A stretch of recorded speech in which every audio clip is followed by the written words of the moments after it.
In today's video, I'm going to teach you how to make Pinterest mobile account public. If you want people to discover your ideas, follow your boards, or find your profile through search, making your account public is the way to go. I'll walk you through the exact path in the Pinterest mobile app, explain what each screen means, and share a few helpful tips so you feel confident about what changes you're making. First, open the Pinterest app on your phone. Make sure you're signed into the correct account you want to make public. If you manage more than one account, double-check the profile picture or username so you don't adjust the wrong one. Give the app a moment to load your home feed before moving on. Next, head to your profile. You'll find the profile icon along the bottom of the screen. A quick tap brings you to your personal space where you can see your pins, boards, and saved content. This is where most account-specific settings begin, so it's the best starting point. From your profile, open the menu and jump into Settings. Look for the three dots in the corner of the screen. Tap those, then choose Settings from the list that appears.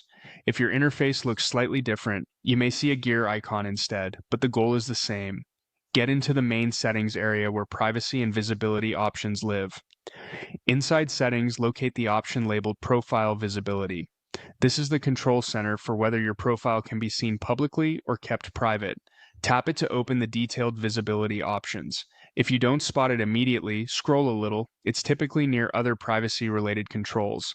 Finally, make sure the private profile setting is turned off. When the private toggle is disabled, your profile becomes public. That means your name, bio, and public boards can be viewed by anyone, and your profile can appear in Pinterest search and over time in search engines. Turning the toggle on hides you from public view. Turning it off makes you discoverable.